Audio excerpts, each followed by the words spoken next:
And we are live.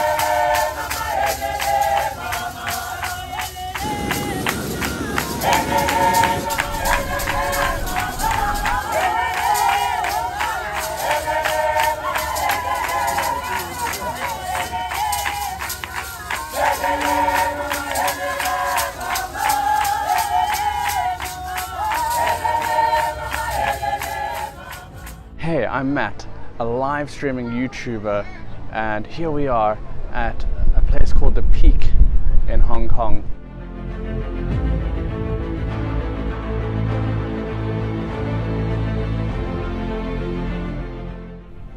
Join Travel the World with Matt as I take you on the adventures of a lifetime. Hey, welcome. Okay, so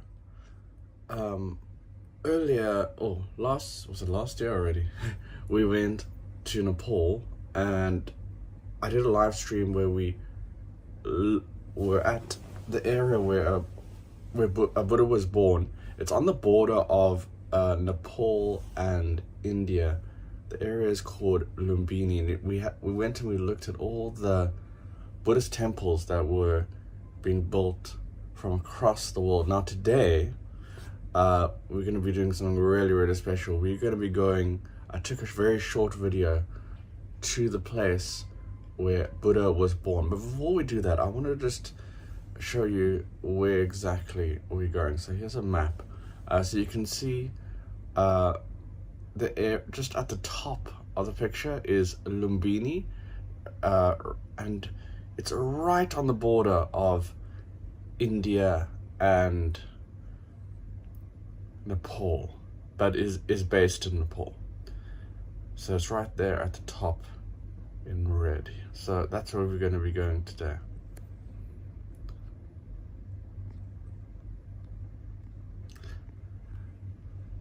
Now, oh hey Jay, now the question is like, how do we know that this was the place where Buddha was born? So we always have to rely on people in the past. So there's a pillar that, so Buddha was born in 623 BC, and they put a pillar there to say afterwards, to say somebody came back, like just like with Christianity, where the Roman mother came, the emperor's mother came to find where Jesus was born and all those things. A group came and they put a pillar called the Ashoka pillar that said, okay, this is where he was born. So that's how we know he was born there. So I'm going to show a video. I'm going to talk about this amazing space that people come for pilgrimage, and I'm also at the end I'm going to show you exactly where they say he was born. So welcome Jay, welcome everybody that's here. And here's the pillar I was talking about, and we may even see it in the video. Let's go look at the video. It's just a short little video, and I always find it's really interesting to go to a place that has religious significance, because you get to understand a little bit about the this religious figure, like about the context in which they grew up.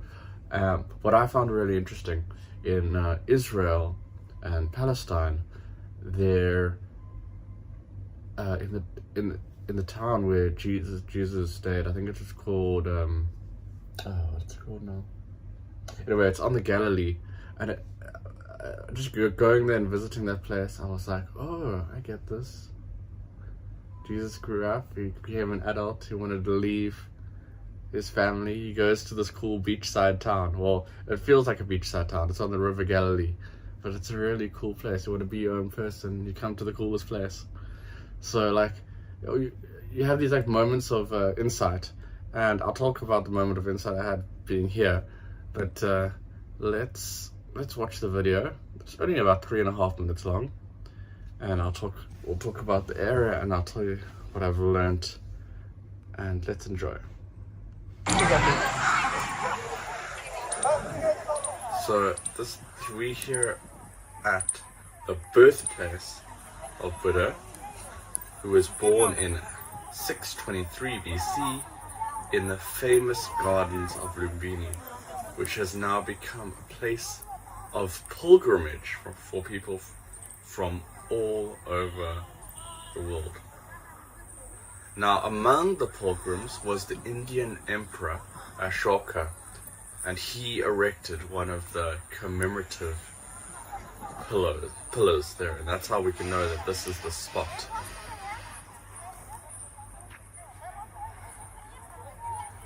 So that white building there, that you can see there's some remains of a building. That's the Maya Devi temple, and it's an ancient Buddhist temple situated where Buddha was born, and it's traditionally considered the birthplace of Buddha.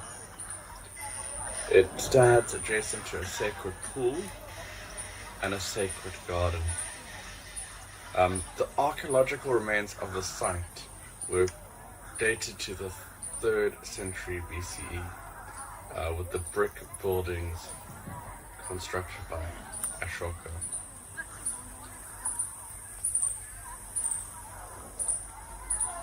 And so in that white building that we're looking at, that's where you can see the space where Buddha was born. And at the end of the video, I'll show you a picture of what you can see inside there. So you'll see it's actually really peaceful outside. And the one takeaway that I got from being here, from being at the place where Buddha was born, was just like, okay, like, wow, this is such a calming and beautiful place. Like, I can understand why Buddha was such a calm and collected figure, because the context from where he comes is just so beautiful and so peaceful, and just really, really amazing space. But if you go into that white building, as I did, we're not going to go into the video, but I'll show you the picture of what you can see inside. You're going to find a long line of people all going to see the place where Buddha was born. But I've got a picture of that, so I'll show you that at the end of the video.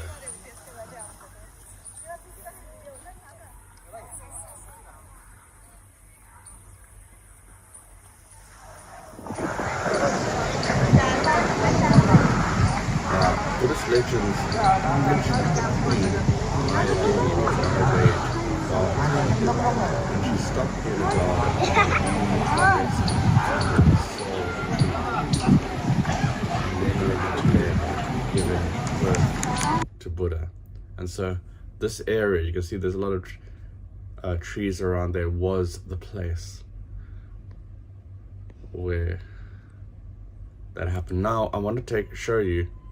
There's inside that white building that we had a look at. There you can see, you can see here, let me just make it a little bit smaller. It says, this is the marker stone, the exact place where the Buddha was born. So that you can find inside the white building. There's a massive, like when you go there, the gardens around you are so beautiful and relaxing, and then there's that white building. It's packed with people, and inside you're going to find that photo of the exact spot where Buddha was born. That's why so many people from around the world come to that spot. It's the place in the whole of Lumbini that you have to visit. So amazing space. There's also, it's quite far away, but if you wanted to go, you always hear the story of Buddha being a prince and never leaving the like, I could say, the castle, leaving the kingdom, never going outside. That location is also around Lumbini. It's quite a far distance, so most people go to Buddha's birthplace, but all of those places are around Lumbini. So that little special place, this is just a short video. I just wanted to share that amazing space, not something you'll see very often. And yeah, if you ever get the chance to go to Nepal, go to Lumbini, go to Buddha's birthplace. It's an amazing place. I find all these religious areas, like in Israel and Palestine, in Nepal, really, really special and amazing spaces. So go check them out, and yeah, enjoy. Thanks so much for joining me. This is just a short little video, and I'll see you back next week. Bye for now. Keep exploring, keep traveling, and see you soon. Bye, Jane. Thanks for joining, everyone.